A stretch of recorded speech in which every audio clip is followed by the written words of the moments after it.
विठ्ठल आवडे प्रेम भाव। पण बाकी याच्यावर जन्माला आलेल्या प्रत्येक जीवाला काळाने सोडलेलं नाही। मग तू कोणी असो, श्रीमंत असो, गरीब असो,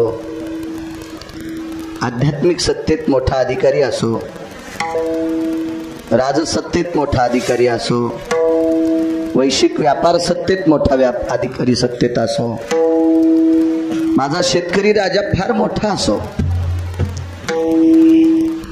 शैक्षणिक क्षेत्रात एखादा फार मोठा तत्ववेत्ता असो, आतापर्यंत कुठल्याही व्यक्तीला दक्षिणेच्या राजानं सोडलेलं नाही। तो प्रत्येकाच्या उशाला येऊन बसलेला आहे। उशाला बसल्याच्या नंतर त्याच्याकडे 2 माणसं आहेत विटेवरच्या मालकाने प्रत्येक माणसाच्या सोबत दिलेली।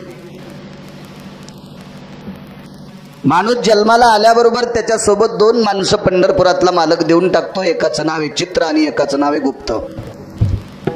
सव्याम चित्रगुप्तानाम अधिष्ठितम सर्व जीवायाम जीवेषु कृत जीवेशियाम अधिष्ठितम चित्रगुप्ताति जीवयोतियम।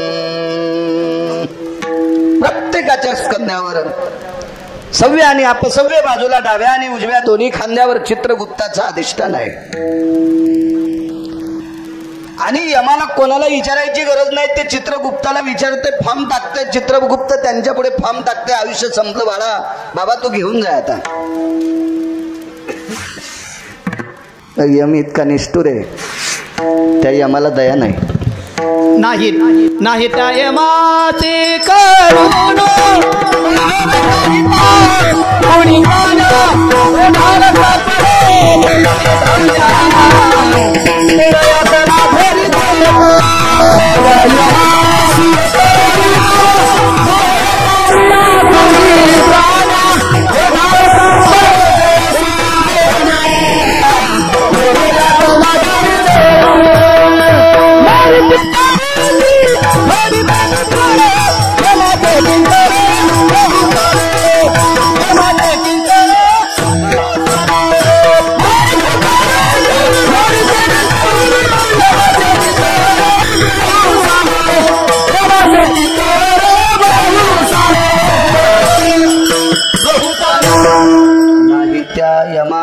करुणा किंवा मारिती जोडीती, मारतात झोडतात, त्याला करुणा नाही।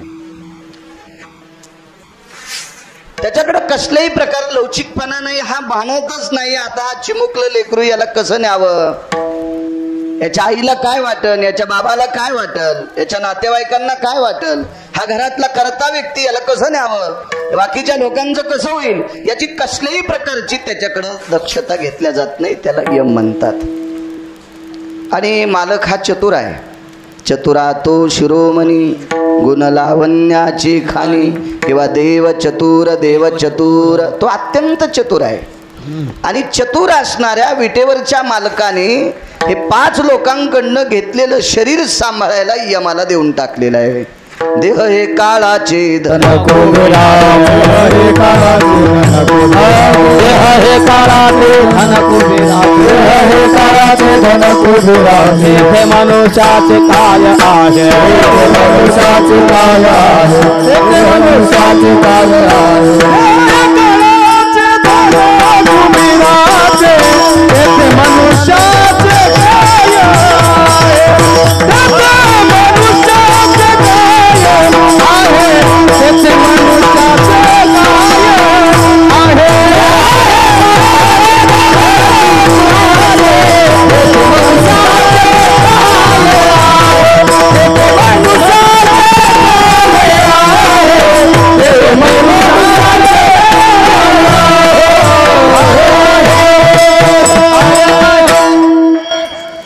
पंढरपुरातल्या मालकाने, काशीतल्या मालकाने सांभाळायला एका निबरगट्ट माणसाकडे दिलंय, तो यम आहे।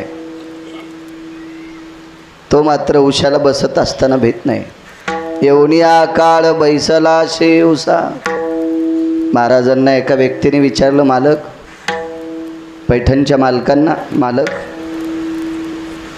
मला आतापर्यंत माझ्या तारुण्याच्या मधात माझ्याकडे जे काही अहंकाराचं गंडल आहे, गर्व आहे, यानं मला काळ दिसत नव्हता, पण आज दिसायला करू काय? महाराज म्हणले काळ दिसला न दिसला पर्याय एकच आहे, मृत्यू हा अटळ आहे. पण याच्या जाचातून जर तुला वाचायचं असेल तर वाचे नारायण वदे तो सादर, काळ पास साचार चुके जेने. विचारलं महाराज, भजन केल्यानं जर मरण थांबत नाही तर मग भजन करायचं कशा करता? तर महाराज म्हणले एका ठिकाणी अष्टादश संतांपैकी एका मालकाचं वाक्य, भजन केल्यानं मरण थांबत नाही, पण काळ सात्विक आणि सदाचारी माणसाला नेत असताना मांजर या घरून पिलाला दुसऱ्या घरी जशी घेऊन जाते का तशी घेऊन जाते. तैसा काळ लोका. ते पण देतो रामकृष्ण. भजन करणाऱ्याला मांजर या घरून त्या घरी पिलाला घेऊन जात असताना काका दात लागू देत नाही, आणि हरामखोराला नेत असताना काळ उंदराला नेतो तसा चलू द्या. तैसा काळ लोका नेता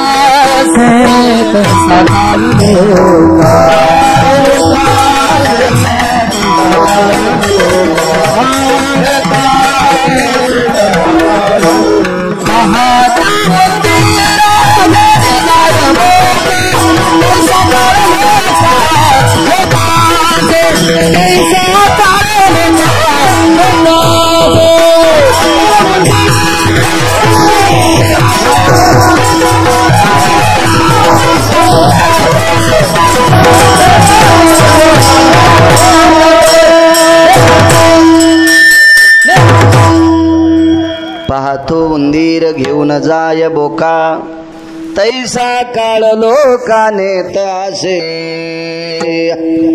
तद्वत न्यायाने काळ वितरत्र लोकांना घेऊन जातो. पैठण मधले मालक सांगतात, बाळा याच्यातून जर तुला वाचायचं असेल तर या पवित्र मुखाने भजन कर. भजन कर या शब्दाचा अर्थ चांगलं बोलत जाय. चांगलं बोलणं याचं नाव भजन आहे. साचा निमवाळ मी तुले आणि रसाळ, शब्द जैसे कल्होळ अमृताचे. आळंदीतल्या मालकांचं वाक्य आहे, माणूस हा गोड बोलला, चांगलं बोलला की ते भजन होऊ शकते. काही काही माणसाला खपल्या काढायचा नाद असतो. खपली काढल्यावर काय होतं माहितीये का? जखम नीट होत आली पोळबुवा की तिच्यावर खपली येत असती. खपली पण खपली आल्याच्या नंतर त्या जखमेचा बाजूचा भाग गुदगुद करीत असतो. म्हणून नखले हरामखोर येत. नखले हरामखोर येत. नखानी जरा शांत बसलं पाहिजे. नखानी हाताला म्हणावं गुदगुद करायलंय ना तर चोळीत राह. पण नीट झालेल्या जखमाची खपली हे नख काढून घेतेत, पुन्हा रक्तळीला लागत. इतके नख भडवे येत. तसे काही माणसं पण भडवे येत, ते दुसऱ्याच्या जखमा शोधित येत. हरामखोर. असे जर उकरे असतील तर त्यांना यम बरोबर त्याच्या पेचात बसवतो. भजन या शब्दाचा अर्थ चांगलं बोलणे. माझं मत आहे, एखादा रात्रभर भजन करीत असेल आणि एखाद्याचा अंतरा स्वर चुकला असेल आणि त्याला गुच्चा देत असेल तर समजायचं हे हरामखोर भाडवा आहे. ही गोष्ट इकडे लावायची नाही विद्यार्थ्याच्या बाबतीत. विद्यार्थ्याला जर त्याचे गुरुजी शिकवित असतील तर त्यानं त्याला गुच्चा द्यायलाच पाहिजे, हे असं मान ते शिकवणं झालं. पण एरवी एखादा सामान्य म्हणत असेल आणि त्याला गुच्छा देत असेल तर तो हरामखोरपणा आहे. कारण नसल येत त्याला, त्या योग्यतेचा स्वर नसल. आणि सगळ्याला जर त्या योग्यतेचा स्वर असता तर तुमच्या चौघायलाच मायक कशी राहिले असते? त्या कडीपासून इथरोक सगळ्याला दिले असते का नाही? का कारण सगळ्यांना सगळं देणार नाही ना मालक तो. विठाला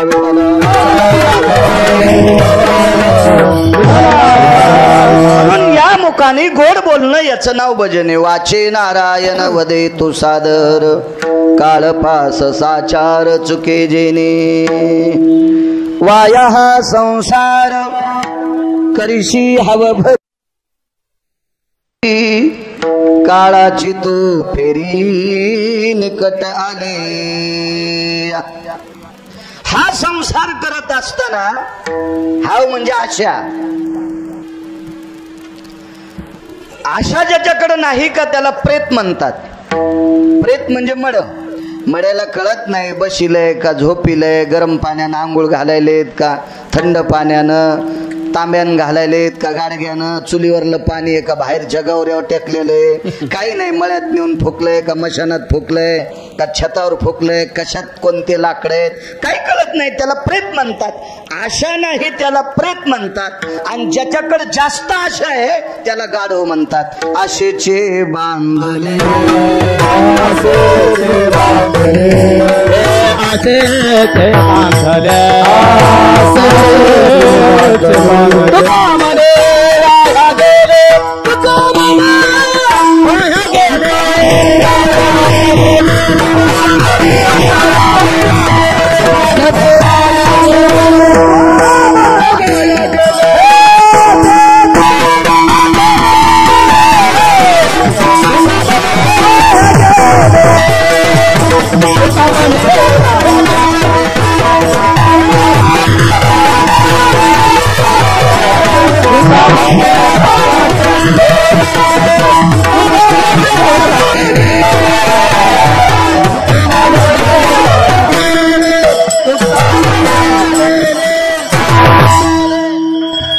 जास्त आशा आहे म्हणजे गाढव आहे. तुका म्हणे वाया गेले, दोन्ही वाक्य आहेत. आणि आशा नाही त्याला मला म्हणले, आणि ज्याच्याकडे आशा जास्त आहे त्याला गाढव आहे म्हणले. मग आशा किती असावा? पाके लवण मिश्रितम तताम्रसने चविभयो तथा लवणम विशुद्ध कालेषु रसनाम च विनाशायाम. स्वयंपाकामध्ये मीठ घातल्याच्या नंतर तो स्वयंपाक जिभेला बरा वाटावा इतकंच मीठ असावा. शिल्लक झाल्याच्या नंतर खावा वाटत नाही. कमी झालं तर घेता येईल, पण शिल्लक मीठ झाल्यावर स्वयंपाक खाता येत नाही. तशी आशा शिल्लक झाली की वरचा मानित नाही. विठाला व्यवहारात वागत असताना पैसे कमवू नका असं म्हटले नाही. रावणाच्या श्रीमंतीत कधीच तुकोबारायांनी वाईट शब्द वापरला नाही. कधीच नाही, कधीच नाही, कधीच नाही. रावणाला 18 संतांनी फक्त आचरणाच्या बाबतीत दगड हाणले. श्रीमंतीच्या संपत्तीच्या बाबतीत रावणाला कुठल्याही संतांनी शिव्या दिल्या नाही. आतापर्यंत माझ्या वाचनात कुठं आली नाही. पण आचरणाच्या बाबतीत मात्र रावणाला टोले मारले. संपत्ती कमवत असताना आपल्याकडे ऊसाची शेती असेल, करा किती किती किती ॲव्हरेज करा, वाटेल ते प्रयत्न करून. कापूस असेल, तूर असेल, सोयाबीन असेल, काय एखाद्याचा व्यापार असेल ज्याच्या त्याच्या परीनं. पण दुसऱ्याची मानगोट मोडून कमवणं याला आसुरी संपत्ती म्हणतात. म्हणून संसारात वाया हा संसार करशी हवं भरी. हाव करत असताना कधी कधी लक्षात ठेव, आपण चुकीचं काम करत आहोत का. मर गिरगावकर मर 3-3 कीर्तन कर.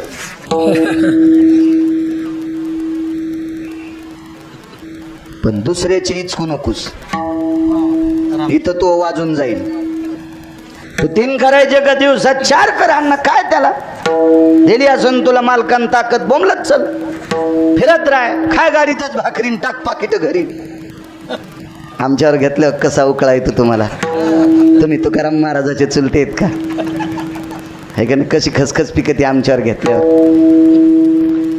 दुसऱ्याचं इचकायचं नाही. काय करत नाही तुला, काय घेणे दुसऱ्याहून. अतृप्त आत्मे असतात माणसं.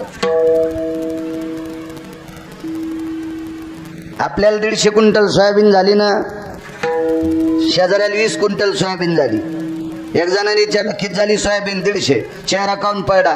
काय नाही म्हणले, मला 140च व्हायला पाहिजे होती, पण त्याला 20 क्विंटल काऊन झाली.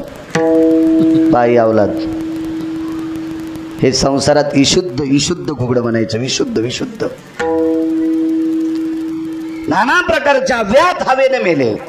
हे हाव करू नकोस. काळाची तो फेरी निकट आली. काळ जवळ आलाय म्हणून एका जनार्दनी नको याता याती. संसार फजिती जन्म दुःख. याच्यात तू चांगली कामं कर. आणि कालांतरानं या संसाराचं फळ दुःखाचे आहे. फलकट तो संसार, फलकट तो संसार, फलकट तो संसार, फलकट तो संसार.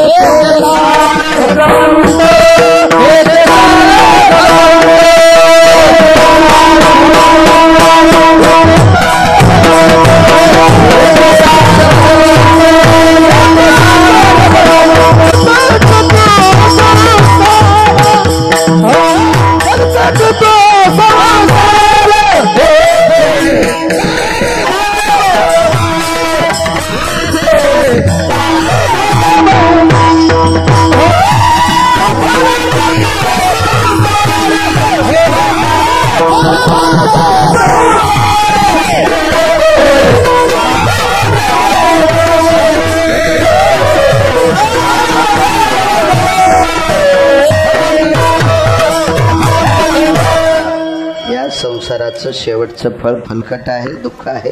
दुःख बांधवडी हा संसार, आणि म्हणून तू भजन कर. हा साधा सोपा सरळ अभंगाचा अर्थ मोठ्या श्रद्धेने मोठ्या अट्टहासाने आजचा हा उदक शांती विधी वैकुंठवासी, सत्यलोकवासी, गोलोकवासी, कैलासवासी रामभाऊ माधवराव भोसले हे विश्वाच्या मालकाच्या इहलोकातली यात्रा संपून परलोकाच्या ठिकाणी ती पोचली.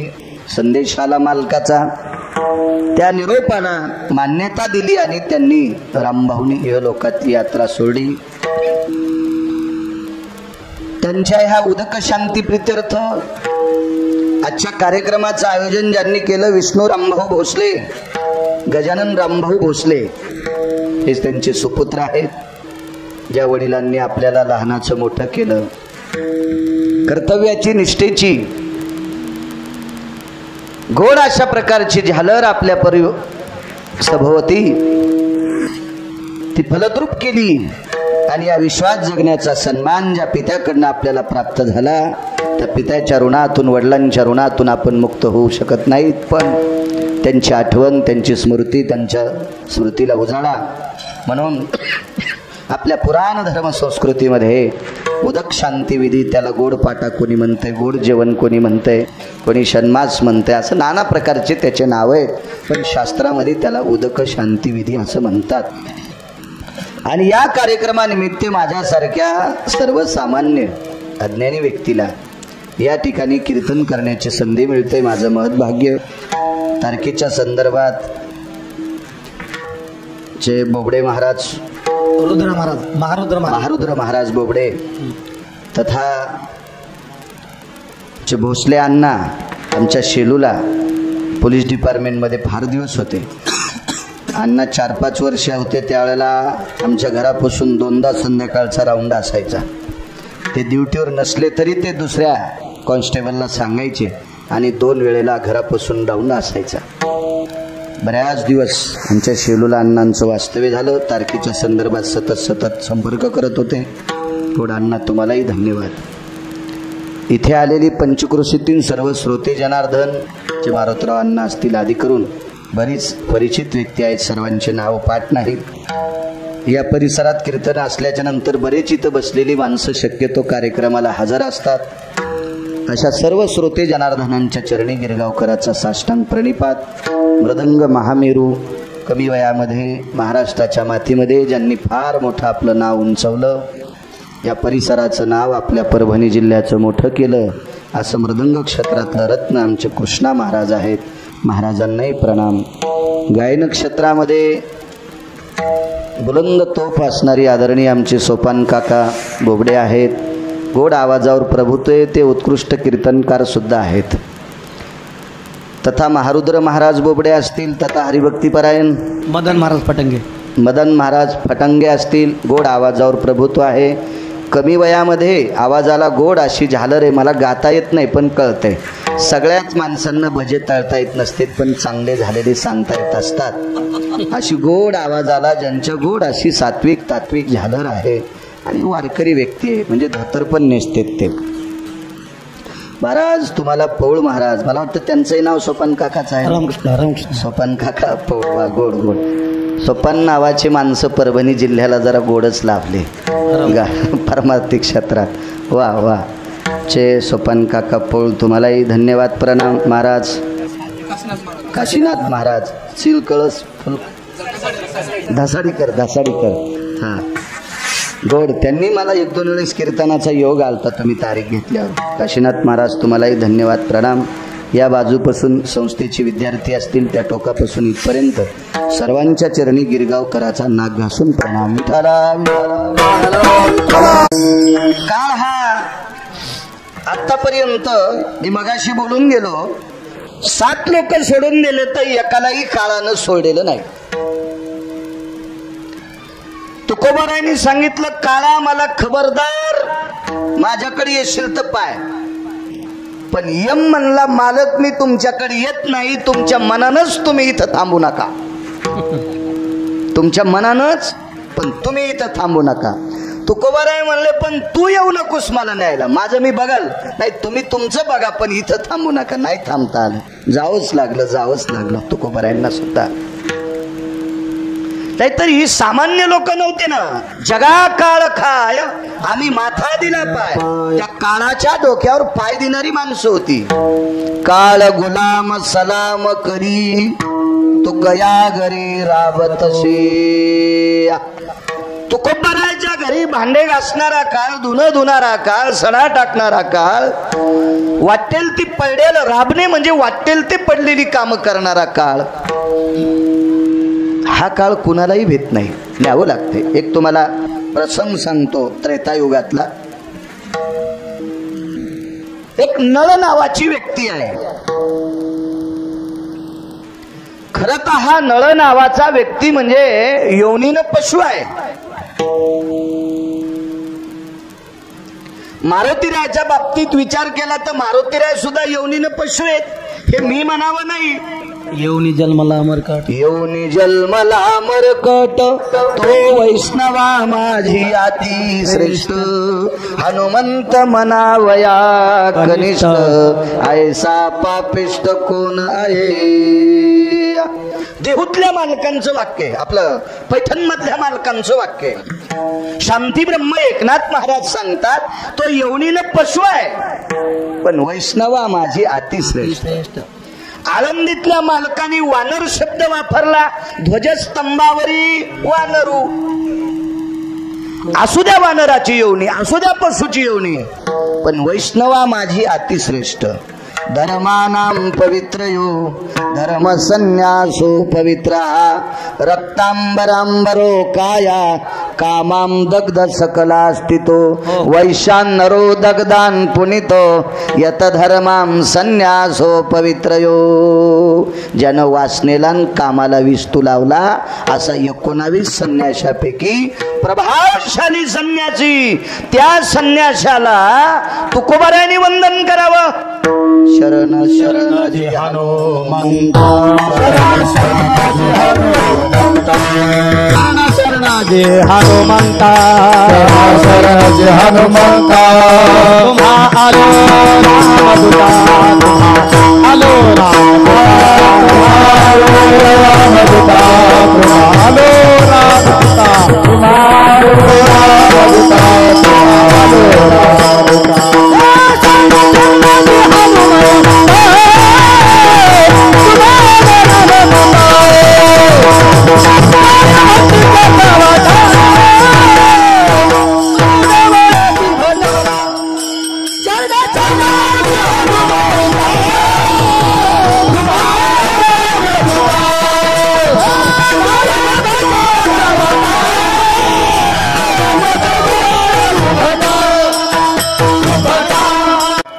पशुजी येऊनी आपण तुकोबाराय प्रणाम करता. शरण शरण जे हनुमंत. याच येऊनीत जन्मलेला नळ नावाचा वानर. येऊनी हा काळ बैसला शिवसा सांगतोय. भगवान प्रभू रामचंद्र समुद्राच्या तीरावर, पलीकड कसं जावं याची खंत आहे, शंका आहे. नळ नावाच्या वानराची कृपा झाली. 18 पद्म वानर, 72 कोटी रिसन, 56 कोटी गोलांगुळ. भगवान प्रभू रामचंद्र आणि शेषशाही लखनलालजी हे लंकेत पोचले. मारला राजा रावण. इंद्रजित मारला, रावण मारला, कुंभकर्ण मारला. आणि परत निघाली. कामक नावाच्या विमानामध्ये प्रभू रामचंद्र बसले. शरयूच्या तीरावर विमान उतरलं. तिथनं त्या नावेत बसले. शरयूचं तीर पार केलं आणि मग तिथून रथात म्हणा पायी म्हणा अयोध्येमध्ये पोहोचली. मोठ्या आनंदाने अयोध्येचं राज्य सुरू झालं. एके दिवशी निरोप आला. ती निरोपाची चिठ्ठी होती. किष्किंधेचा राजा सुग्रीव सुमंत नावाच्या प्रधानाच्या हातात निरोपाचं पत्र सापडलं. पत्राचा नियम आहे, ज्याच्या नावे असेल त्यानं पत्र वाचत असतात. त्यानंच वाचायचं पत्र. मधल्या माणसाच्या हातात आल्यावर त्यानं पत्र फोडायचं नाही, असा हा नियम आहे. भगवान प्रभू रामचंद्राच्या नावाने लखोटा होता त्या पत्राचा. सुमंत लगबगीने सुग्रीवाने धाडलेलं पत्र आहे. दरबारात प्रवेश केला, पण प्रभू दरबारात नव्हते, महालात होते. विचारलं, प्रभू कुठे आहेत? पाठीमागे. शक्यतो महालामध्ये सर्वसामान्य कामासाठी राज्यातला कुठलाही माणूस राजाच्या घरी जात नव्हता. दरबारात यायचे. राज दरबारात सगळी मंत्री, महामंत्री, सुमंत्री, प्रधान, प्यादे आदी करून सर्व असायचे. पण शक्यतो राजमहालामध्ये महत्वाचं काम असलं तरच एखाद्या व्यक्तीनं जावा, कारण ते काम अत्यंत महत्वाचं असलं तरच. हे काम पत्र आलेलं होतं, म्हणून सुमंत तात्काळ प्रभू रामचंद्राच्या महालात पोहोचले. प्रणाम केला. सुमंत जी, पत्र आले. कोणाचं पत्र आहे? खालच्या. सुग्रीवानी पत्र पाठवले. आवाज थोडासा गोड करा. सुग्रीवानी पाठवले पत्र. उघडला लखोटा.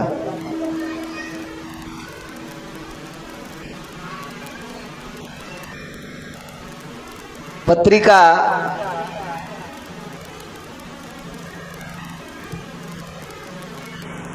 मसुदा लिहित असताना शक्यतो 10 ते 15% पत्रिका छापणाऱ्याला अजूनही कळत नाही. गोड जेवणाची पत्रिका आहे, याच्यावर वरी आधी काय असावा. मी आतापर्यंत किमान 5,500पेक्षा जास्त गोड जेवण, वर्ष श्राद्ध, पुण्यतिथ्या, याला 13वी 10वी असे कितीतरी कीर्तन केले, पण मला किमान 40% पत्रिका चुकीच्याच सापडल्या. त्याच्यावर काय असावा? आपल्याकडे एकच धडाका असतो, संप्रदाय देवाचा फोटोवरी टाकणे. मान्य आहे त्याबद्दल, पण कार्यक्रम कशाचा आहे? बारशाचा आहे का वाढदिवसाचा आहे? वाढदिवस तर ही पद्धत शक्यतो वारकरी संप्रदायात कुठेही जुमानलेली पद्धत नाही. ही नंतर माणसांनी लावलेली पद्धत आहे, पण आमच्या संप्रदायातली लोक पण बऱ्यापैकी वाढदिवस करायलेत. विठ्ठला विठ्ठला ही पद्धत आहे. बारसा ही पद्धत आहे. वाढदिवस म्हणजे जन्मदिवस, आणि पुराणाच्या विषयानुसार जन्म जयंती ही त्याच व्यक्तीची केल्या जाते की ज्याला गर्भवासाचं दुःख नाही. ज्याला गर्भवासाचं दुःख नाही त्या व्यक्तीची जयंती करत जावी. जन्मला राघव आयोनी संभव, जन्मला राघव. हे देव आहेत का? हे अधिकारी लोक आहेत. यांना गर्भवासाचे चटकेच नाहीत. म्हणून यांची जन्माष्टमी, कृष्ण जयंती असेल, रामनवमी असेल, यांच्या आपल्याला गर्भवासाचे चटके, त्याच्याकरता आपल्या जयंत्या सुद्धा करता येत नाही, असं पुराण सांगते. गिरगावचा बाळू नाही. विठाला विठाला. पत्रिकेहून विषय निघला होता. ती पत्रिका इतकी सुंदर होती. ती पत्रिका लिहिल ती सोपान काका अंगदानं. सुग्रीवानं सांगितलं, अंगदा, अरे अयोध्येच्या मालकाला पत्रिका लिहायची रे. कसली पत्रिका? नळ नावाचा व्यक्ती गेला रे, त्याच्या दुःखद घटनेची पत्रिका सुप्रत करायची, अंगदान पत्रिका लिहिली. आपल्याकडे दम नाही कीर्तनायला, भागवतायला, रामायणायला, काही नाही.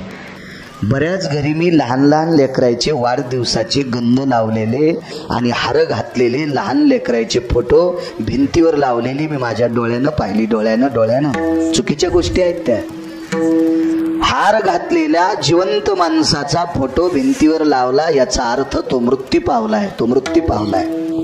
निषेध आहे.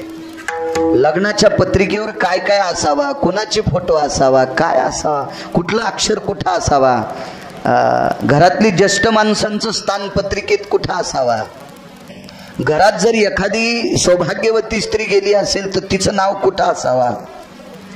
गंगा भागीरथी म्हणजे विधवा स्त्री आहे, तिचं नाव पत्रिकेत कुठं असावा याच्यासाठी फार जुनाट लोकांचं शास्त्र बघायचं. जुनाट त्या भांगाऱ्या भोंगऱ्याचं बघायचं नाही. विठाला अंगदाने पत्र लिहिलं येऊन या काळ बैसला शेवसा सांगतोय. भगवान परमात्म्याने पत्रावरची वरच्या मुद्रा बघितली, अक्षर नसतं वरी, अक्षर नव्हतं, तिथं पाशाचं चित्र होतं. पाश, काळाचा पाश. 13व्याच्या गंगा पूजनाच्या 10व्याच्या पत्रिकेवर पाशाचं चित्र असावा. पाशाचं पाश, यमाचा पाश. म्हणजे खालची पत्रिका चित्र पाहिल्याबरोबर लक्षात आली निरोप दुःखदाय. पाश पाशां द्वयो करद्वयो यनांगदानां स्थिते गजपत्रां परिपत्रेषु चक्षुयान नारायणो. तो जगदानंद कंद नारायण त्या पाशाचं चित्र पाहिल्याबरोबर रडू लागला. लखोटा सोडत असताना बघितलं सुग्रीवाचं नाव होतं.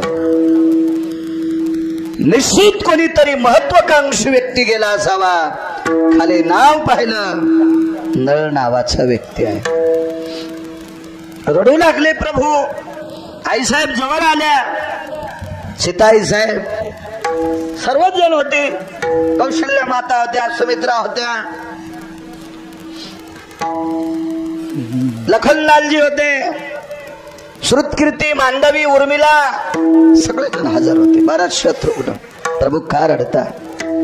देवानं सांगितलं, सीते तुझा शोध हनुमंताने लावला पण तुझ्यापर्यंत येण्यासाठी रस्ता नव्हता ग. ज्यानं रस्ता केला आणि मी तुला परत अयोध्येत घेऊन आलो ग. ज्यानं 1200 किलोमीटरचा रस्ता केला. 1200 किलोमीटर. सांगा 1200 किलोमीटर रस्त्याचं बजेट काय असेल? आपल्यापासून तर कन्याकुमारी किती बजेट असेल? पोळबो त्याचं किती बजेट असेल? आणि तरी पण त्याचे खड्डेच पडते. हो, आसला मधला पुढारी तर रस्ता होऊ देतो, नाही तर तो पुढारी इचकलेला असल्यावर तितका तुकडा तसाच राहतो. अशा मधात अडचणी येतात ना ढवळ्या कपडेवाल्याच्या, हो देत नाहीत ते मधला तितका तुकडा. पण 1200 किलोमीटर पर्यंत काय कोणाची मायवेली हिंसा इतका रस्ता अडवायची ताकद नाही कोणाची. ह्याकडेची त्याकडेला रस्ता 100 योजन म्हणजे 1200 किलोमीटर रस्ता केला. त्या रस्त्यात ज्याचं फार मोठं योगदान म्हणण्यापेक्षा मुख्य व्यक्ती नळ होता. नळ. आणि त्या नळा तो नळ गेलाय. अहो नळ किती मुख्य ते गिरगावकर काय सांगल बारीकशा तोंडानं. माझ्या तुकोबरायांनी दखल घेतली. तुका म्हणे नळा, तुका म्हणे नळा, तुका म्हणे नळा, सागरी तारी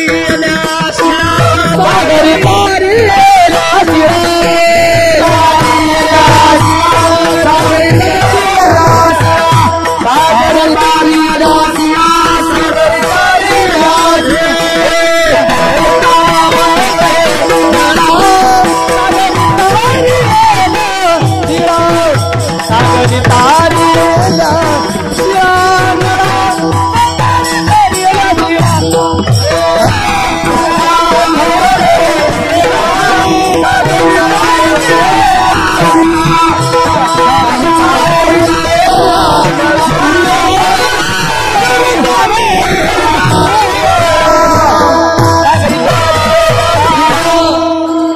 देहूतल्या मालकांना ज्याची दखल घेतली तुकोबारायने, तुका म्हणे नळा सागरी तारेल्या शिळा. समुद्रावरची जेवढी दगडे तरंगत होती ती फक्त नळ नावाच्या वानराच्या हाताने तरंगत होती. आणि तो नळ नावाचा वानर जात राहिला. आश्रमावर दिव्य असं तेजस्वी झाड आहे, त्या झाडाच्या बुडाला वट्टा आहे, त्या वट्ट्यावर स्फटिकाची शिळा आहे, त्या स्फटिकाच्या शिळेवर नळ नावाच्या वानराचं पार्थिव देह ठेवलेला आहे. किती लोक आले असतील, किती लोक 18 पद्म वानर अशी बसलेले आहेत.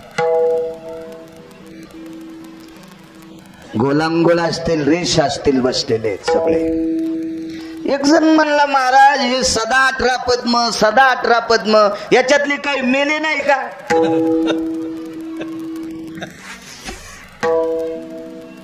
पुसा कोणी माहितीये का? ज्याला उत्तर ऐकायची अक्कल येते आरामखोरानं.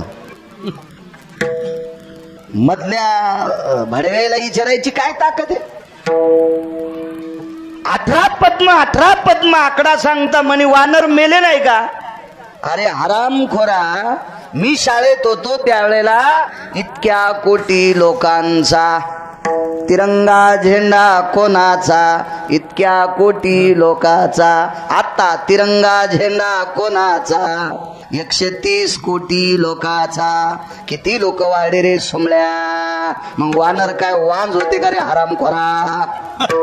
रामकृष्ण. तेव्हा प्रश्न करत असताना चिकित्सक वृत्ती असली पाहिजे, भांडकुदळ वृत्ती नसली पाहिजे, विभांडक वृत्ती नसली पाहिजे. प्रश्न हा पिलवण्याची ज्याच्यात ताकद आहे त्यानं उत्तर केलं पाहिजे. मधल्या गांजऱ्या गुंजऱ्यानं नाही शहाणपणा केला पाहिजे. सगळी माणसं निरसांना अंत्यविधीला बसलेली होती.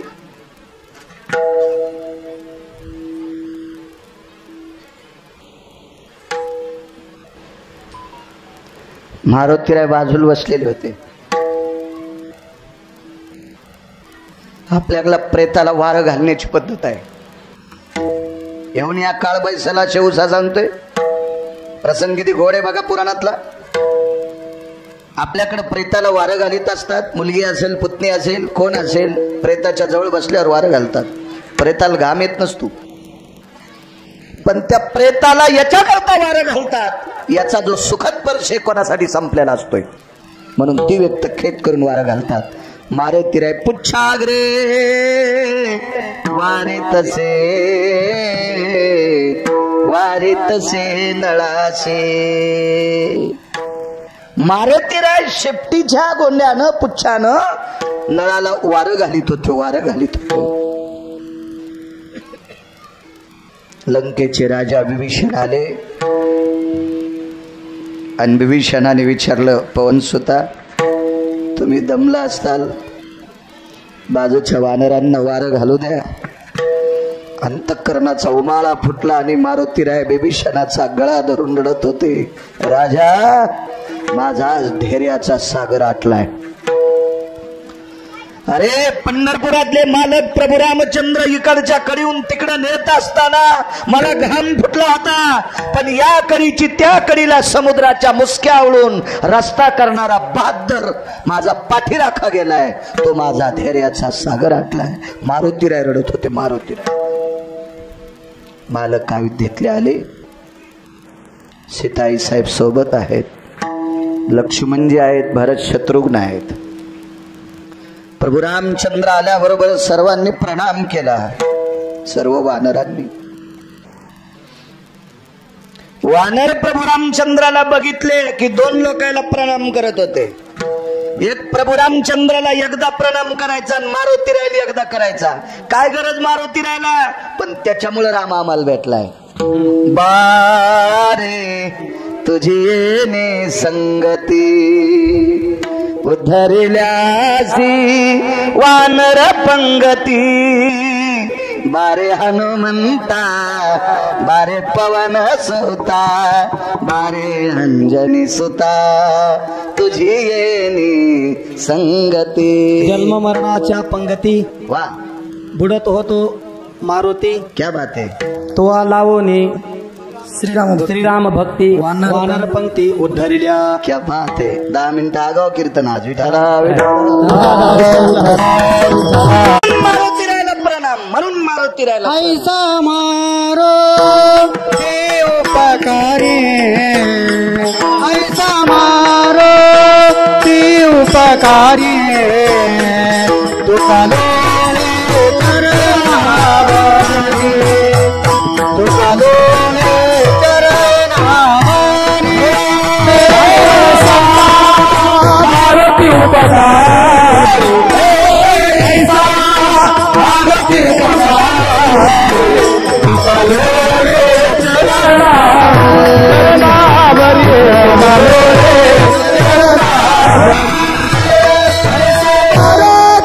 तुका लोळे चरणावरी. तुका लोळे चरणावरी, तुका लोळे चरणावरी, तुका लोळे चरणावरी. ऐसा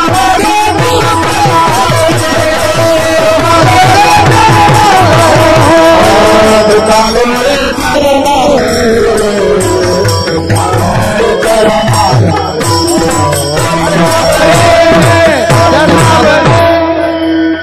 पायापाशी त्या माणसाच्या बसलं पाहिजे ज्याचे काम चांगले येतात त्याच्या पायापाशी. स्वाभिमानी माणसानं भांगाऱ्या भोंगाऱ्या हराम खोरायच्या बुटाडं उचलले नाही पाहिजे. घोगऱ्या खावा, आंबाड्या खावा, कन्या खावा, भाजीचे पिळे खावा, पण भडव्या लोकांच्या पायापाशी नाही बसावा. तुका लोळे चरणावरी मारुतीरायांच्या. काय पायात ताकद होती. अहो माणसं माणसांना परमार्थात आणू शकत नाहीत.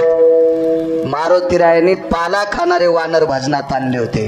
म्हणून काय भक्तीच्या त्या वाटा मज दावाव्या सुभटा. विषयांतर नको पुढे सरकतोय. इतका धीर पाठीराखा गेला. मारुतीरायाला प्रणाम करायचे. पंढरपुरातल्या मालकाला म्हणजे प्रभू रामचंद्राला प्रणाम केला. आता आंघोळ घालायची तयारी आहे आणि शेवटची आंघोळ आहे. ही आंघोळ घातल्याच्या नंतर नळाचा अंत्यविधी होणार होता. आता आंघोळीला पाणी कोणतं आणायचंय. आपल्याकडे तुमच्याकडे गंगा आहे. गोदावरी जवळ आली तुम्हाला म्हणून सर्व 349 गंगेमध्ये पवित्र गंगेचं स्थान आहे. वाची म्हणता गंगा गंगा सकल पापी जाती भंगा. गंगेचं अनन्य साधारण महत्व आहे आपल्या संस्कृतीमध्ये. आणि हीच गंगा, गंगेला ताकद का किती मोठं अधिष्ठान आहे. गंगा आणि भागीरथी म्हणजे गंगेमध्ये बऱ्याच गंगा येत असतात. चंद्रभागेला सुद्धा चंद्रभागा गंगा, मग इंद्रायणी गंगा, ही गोदावरी गंगा.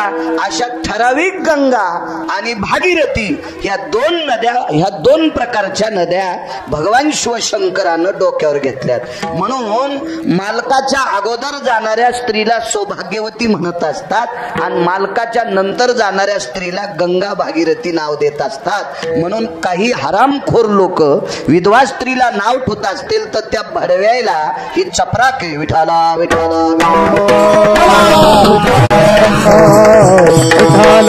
आमच्या इथे एक माणूस होता. विधवा स्त्री आडवी गेली अण्णा की ते बाजाराला जात नव्हता. ते म्हणायचं का आला वापस. तो म्हणे विधवा स्त्री आहे. असं मला दारे धरताना गवत उपटायचा नाद आहे. त्याच्यामुळे लांबत बघा कीर्तन, लांबत कीर्तन. मी सरळ सरळ पुढं तर नाही तर दुसऱ्या याच्यात गेलो असतो आता. पण असं लांबतं ते. तर ते बाजाराला जात नव्हतात. म्हणलं काऊन बाजाराला जात नाहीत. गेली ती विधवा आडवी. एके दिवशी मांजर रडू लागली. म्हणलं काऊन रडायली. ते 4 दिवस झालं मला आडवा चाललाय म्हणून उंदीर भेटणं. हे मांजराला आडवा गेल्या याच्या पापामुळे उंदीर भेटत नाही. हे विधवा स्त्रीला नाव ठेवतो. नाव ठेवत जाऊ नका. कारण पत्रिकेवर सुद्धा गंगा भागीरथी नाव आणि गंगा आणि भागीरथी शंकरांनी डोक्यावर घेतली. डोक्यातलं काढून टाकी जा. इथं तसं कोणी नसेल पण जरी एखादा असला तर त्याला सांगतोय कान उघडून ऐक. ज्या बाईच्या पायातला काटा विटेवरचा मालक दाताने काढीत होता त्या जिजाबाई म्हणल्या असत्या मला तुकोबरायच्या पुढे जायचं तर काय टप्पर होती थांबायची नाही. पण एवढा अधिकार जिजाबाईंचा त्यांना सुद्धा माग थांबावं लागले. मग एखादी स्त्री विधवा असेल तिला नाव ठेवायची एखाद्या भडव्याची काय लायकी आहे. विठाला विठाला.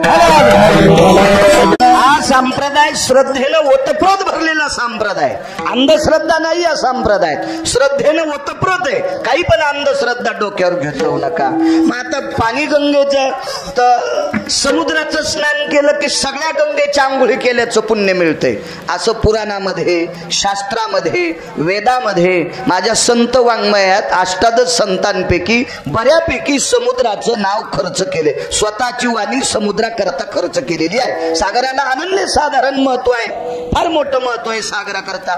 मग त्या सागराचं पाणी आणायचा संदेश प्रभू रामचंद्रांनी वानरांना दिला.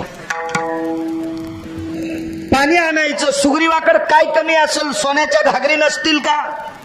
चांदीच्या घागरी नसतील का? पण प्रेताला नियम आहे, प्रेताला नियम आहे. प्रेताला हे मतकुंभानं स्नान घालीत असतात, मातीच्या गाडग्यानं स्नान घालत असतात. आपल्याकडं याला गढूळ करायचा प्रयत्न करायचा नाही. संप्रदायाला गढूळ करायचा प्रयत्न जो करीन त्याच्या घराला कुपटी लागल. संप्रदाय गढूळ करणाऱ्याला जो कोणी पैसे देऊन आणील त्याच्या घराला पण कुपटी लागल. विठाला विठाला. नियम कधी मोडायचे नाही. मागच्या लोकांनी जे आणलेत ना ते नियम आणायचे आपण. मला पाप वाटते माझं. मला काल त्या 4 फेब्रुवारीला ज्या वेळेला अपघात झाला, मला बॉयलजनला क्रॅक मी घेतोय, 15-15 दिवसाला इंजेक्शन घेतोय, पण ते जुळत नाही गॅप. मला सुद्धा माझं पाप वाटते. मला या वयात बसावं लागतंय. मी स्वतःचं पाप समजितोय. विठाला विठाला. मग समुद्राचं पाणी आणायचं ठरलं. अनन्य साधारण महत्व आहे सागराला. मग द्रोण तयार केले आणि सर्व वानरांनी सांगितलं, सुग्रीव महाराज तुम्ही अंगदाला पाणी आणायला लावता, पण या नळाची सेवा केली, आम्हाला शेवटची सेवा घडावी. आम्ही स्वतः आणलेलं पाणी आम्हाला नळाच्या डोक्यावर टाकायचं. मग द्रोण तयार केले. द्रोण ते वनात राहणारे लोक होते. काय द्रोण त्यांना करायची काय अडचण होती का? आपल्याकडं पित्र वगैरे काही कार्यक्रम असले की 50-50 माणसं जेवायला असायचे. पळसाच्या पानाची द्रोण असायचे. पुन्हा दुसरं एक झाड मला आठवण, मोहाचे पित्राला, ते मोहाला ती पंत्रावळी वेगळी पित्राला. पण एरवी माणसं जेवायला पळसाच्या पानं, केळीचे पानं, केळीला शिवायची गरज नाही, पण पळसाचे पानं आणि अजून असे 1-2 पानं माझ्यात लोक येते ना. आता लई दिवस ह्या पत्रवाळ्या आल्या तेव्हापासून विसरलं ते काका. मग त्याला लिंबाच्या उन्हाळ्यातच त्याच्या जुड्या करून ठाचे त्या काढायच्या आणि त्या लावायच्या, हलकडीला अडकवायचे. त्या पुन्हा त्याला वलसर होऊ देत नव्हते, त्या खुडत नव्हत्या. मग त्याच्यामुळे त्या कडक राहावा. इतकी माणसं चतुर हुशार असायची, सात्विक असायची, तात्विक असायची. आणि मग ते द्रोण लावायचे. तर वानरांना कसे द्रोण लावता येत असतील कल्पना करा. किती चतुर ते रानात राहणारे येत. मस्त द्रोण तयार केले आणि सागरामध्ये द्रोण बुडवायचा आणि घेऊन यायचा. त्या मंडपाच्या बाहेर त्या झाडा, नारळाच्या झाडा इतकं एका वट्यावर नळाचं प्रेत टेकलेलं आणि इथं वानर आले सोपान काका की द्रोण फुटायचा. द्रोण फुटून जायचा. आता येऊन या काळ बैसला शेवसा. इथं बघा आता तो द्रोण फुटायचा. लाखो द्रोण फुटले, लाखो द्रोण फुटले, लाखो. तर सुग्रीव इतका रागावला, कारण म्हणे तुमचे नख इतके पागल आहेत का रे? तुम्ही नख टोचायले?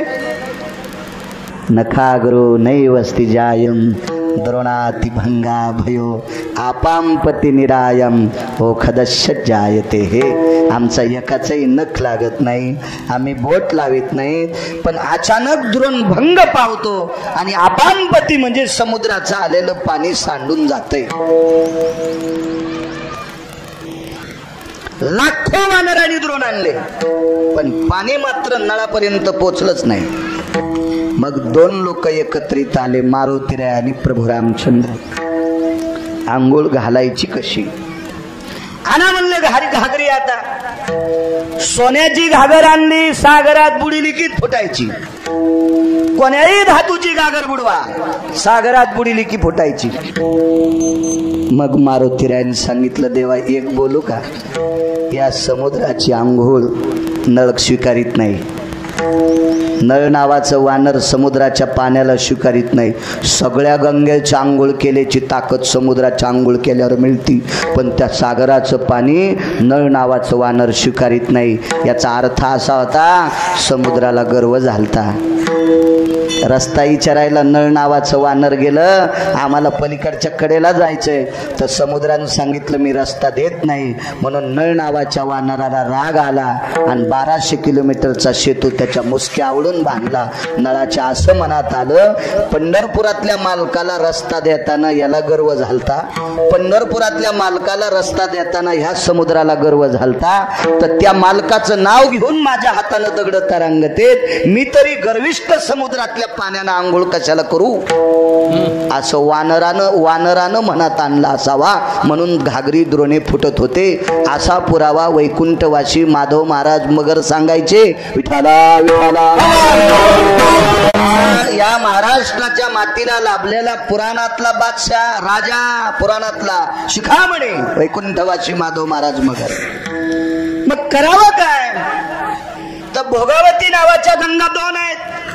एक रसातळाच्या ठिकाणी भोगावती आहे आणि एक स्वर्गाच्या ठिकाणी इंद्राच्या बाजूला अमरपुरीच्या बाजूने एक गंगा वाहते, तिला भोगावती नावाची गंगा म्हणतात. स्वर्गातल्या अमर लोकांना स्नान करण्यासाठी भोगावती नावाची गंगा आहे.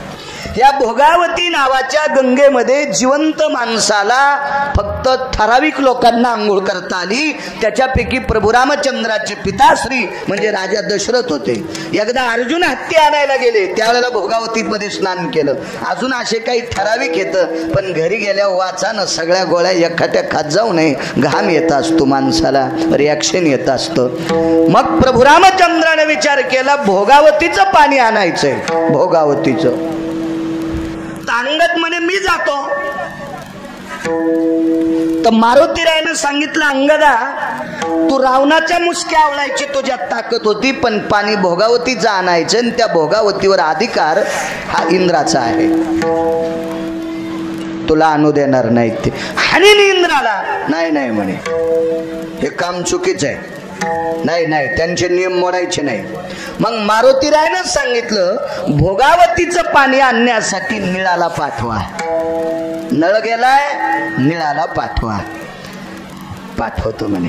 आणि निळ कलश घेऊन निघाला. मारुतीरायन थांबवलं आणि मारुतीराय म्हणले निळा, रडू लागले. तुला जर इंद्रानं अडवलं तर त्याला म्हणावं नळ नावाचा दादा गेलाय रे, आणि माझ्या नळ नावाच्या दादाला शेवटची आंघोळ घालायची, याच्याकरता पाणी पाहिजे. इतकं इंद्राला सांग. काय बुद्धिमत्तान वरिष्ठम, काय बुद्धी असेल माझ्या मारुतीरायची, काय टोक असेल ते बुद्धीचं माझ्या मारुतीरायचं, काय विवेक असेल. जा इंद्राला सांगावं माझ्या नळ नावाच्या दादाला आंघोळ घालायची. पाहिलं गुप्तचरांनी, कोणीतरी वानर पाण्यात थांबलं. ते हातवरी केले. हातवरी करणे म्हणजे नम्रतेचं लक्षण आहे. नम्रतेचं युद्धात शस्त्र संपलं की हातवरी करीत होते. कुत्र माहिती आहे ना तुम्हाला, एक कुत्र दुसऱ्या गल्लीत गेल्यावर तिथले कुत्रे जर बळकट असले तर हे कुत्र कष्ट घालीत आहे. त्यानं दोन्ही पायाच्या मधात शेपूट घातली की दुसरे कुत्रे त्याला बोच करीत नाहीत, भेल समजायचं. हातवरी केले निळाने वरी हात केले. चाल राजाकडं. दरबारात उभं केलं, मान खाली घातली.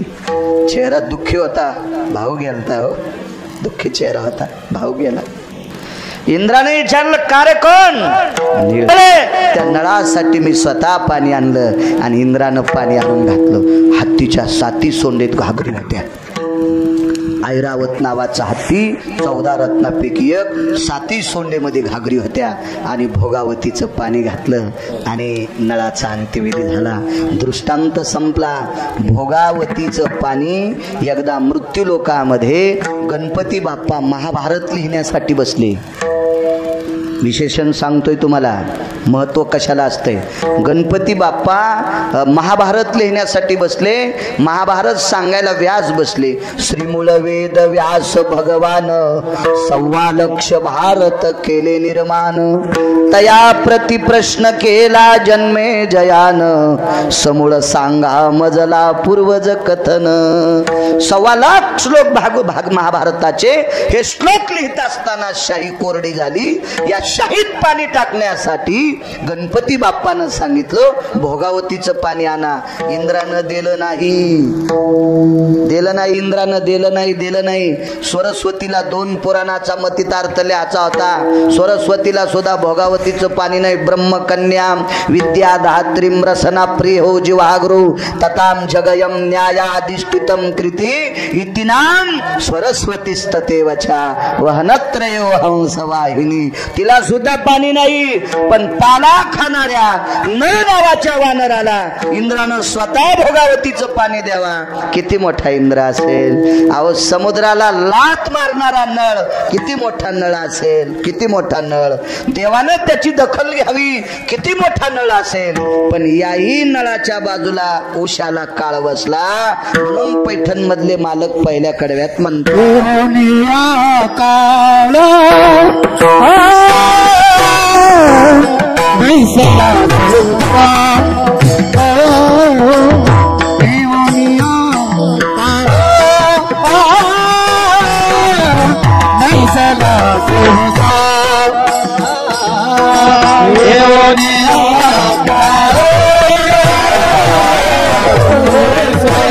जनांनो, ज्या नळासाठी प्रत्यक्ष अमरेंद्र इंद्र खापराची.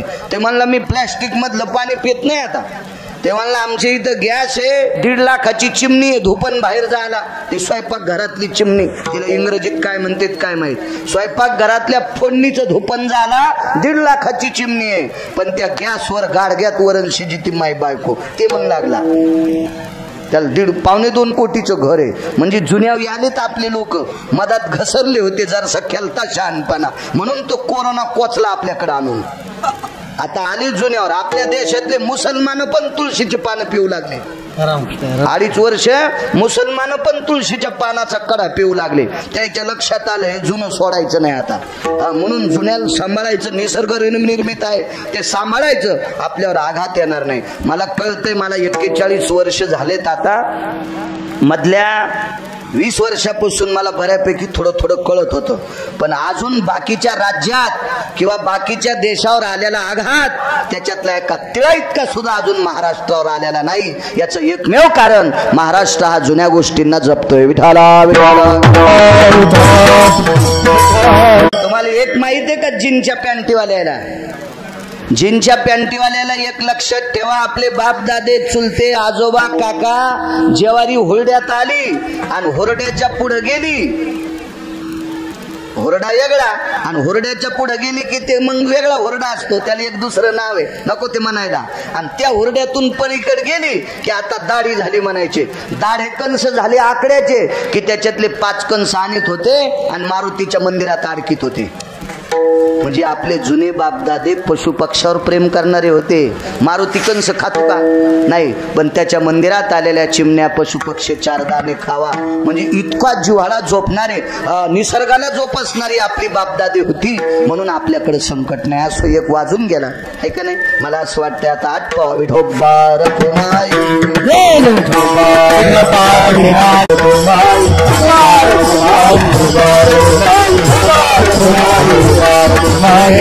काळाने आतापर्यंत कोणाला सोडलं नाही.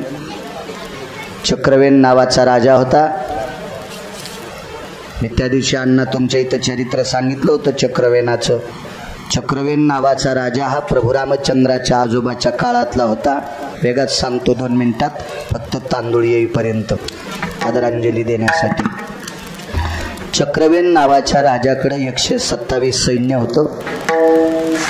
महाराष्ट्राचा 9वा कोपरा जितका छोटासा आहे तितका 2-3 जिल्ह्या एवढा त्याचं राज्य होतं चक्रवेनाचं.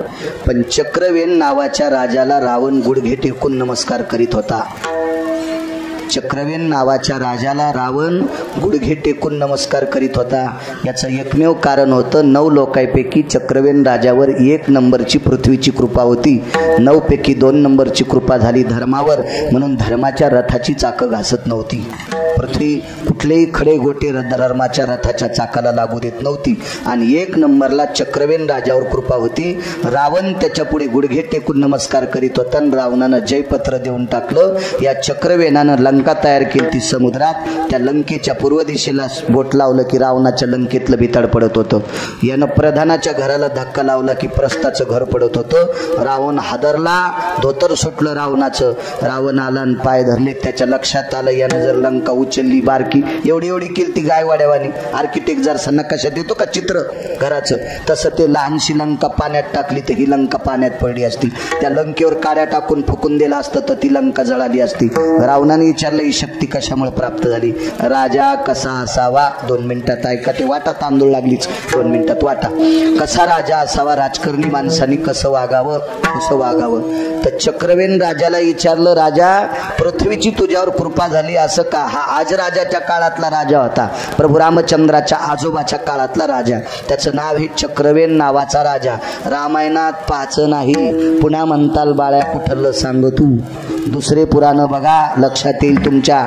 चक्रवेन राजानं रावणाला उत्तर दिलं, लंकेश माझ्या राज्यातला जेवढा कर जमा होतो जनतेला, माझ्या राज्यातला जनतेला जेवढा कर जमा होतो तेवढा कर मी जनतेसाठी वापरतो. त्या करातले चाराने सुद्धा मी खात नाही. मग रावणाने विचारलं तुमची उपजीविका कशी. माझ्या आजोबा पंजोबांनी प्राप्त केलेला जो भूखंड होता त्या भूखंडातले गहू ज्वारी तांदूळ बाजरी याच्याच भाकरी मी खातो. राज्यात जमा झालेल्या कराचा आदला कवडी सुद्धा मी खर्चित नाही. मी समाजासाठी त्याचा खर्च करतो. म्हणून पृथ्वीवर माझ्यावर कृपा झाली आणि म्हणून मला 9 लोकांपैकी 1 नंबरची कृपा पृथ्वीची माझ्यावर आहे. रावण ज्याच्या पुढे गुडघे टेकून नमस्कार करायचा तो चक्रवेन राजा सुद्धा गेला. येऊन या काळ बैसला शेवसा झाकी तुळशी डोळे कैसा आता. त्या अनुषंगाने विटेवरच्या मालकाची, काशीतल्या मालकाची प्रयाणाची चिठ्ठी आली. वैकुंठवासी, कैलासवासी, सत्यलोकवासी, गोलोकवासी रामभाऊ माधवराव भोसले विश्वाच्या मालकाच्या सानिध्यात विलीन झाले. निरोपाला सादर व्हावं लागलं. आया सोय कधी नाना पडेगा, किराये का घर तो खाली करणाही पडेगा. आपण हे उसनं आणलंय, आणले ते उसने साच देणे तयाचा प्रकार हा परत करावंच लागतं. त्या अनुषंगाने आपला ध्येय ठेवला. त्यांच्या या उदक शांती निमित्त, गोड जेवणानिमित्त आजच्या कार्यक्रमाचं आयोजन झालेलं आहे. आणि त्यानिमित्त महाराष्ट्रातली दिग्गज माझ्या ज्ञानोबाराय तुकोबारायचं नामस्मरण करणारी वारकरी मंडळी, मदंगाचारी आदी करून सर्वांना आमंत्रित करून या कार्यक्रमाला वारकरी संप्रदायाच्या दंडकानुसार कार्यक्रम ठेवला. म्हणून विष्णू रामभाऊ भोसले आणि गजानन रामभाऊ भोसले, विष्णू भाऊला आणि गजानन भाऊला द्यावे तितके धन्यवाद. आपल्या वडिलांच्या स्मरणानिमित्त, आठवणीनिमित्त त्यांच्या आठवणीला उजाळा द्यावा. 4 पात्र आपल्या दारात उठावे, देवाचं नामस्मरण व्हावं आणि त्यानिमित्तानं आपल्या वडिलांच्या आठवणीला उजाळा मिळावा म्हणून या दोघांनी हा उदक शांतीचा कार्यक्रम ठेवला. सगळ्या जणांनी जेवून जा. बरेच म्हणतात माझी काशी झाली, काही झाली. उदक शांती आहे, ज्याच्यासाठी कीर्तन केलंय आमकं हे म्हणून या ठिकाणी आहेत. त्याच्यासाठी फक्त एक विधी असतो. नारायण नागबळी केल्याच्या नंतर कुठलंच खाता येत नाही. त्याला परान्न वर्ज्य म्हणतात. 40 दिवसाकरता परान्न वर्ज्य करावं लागतं. आपतेष्टी, त्रिपिंडी, आपतेष्टी, त्रिपिंडी, नारायण नागबली आणि कालसर्प शांती असं पुराण सांगतंय म्हणून हिचकायलो. माझं मत नाही. लोक म्हणू नका हे अंधश्रद्धा ठोकायला लागलाय म्हणून.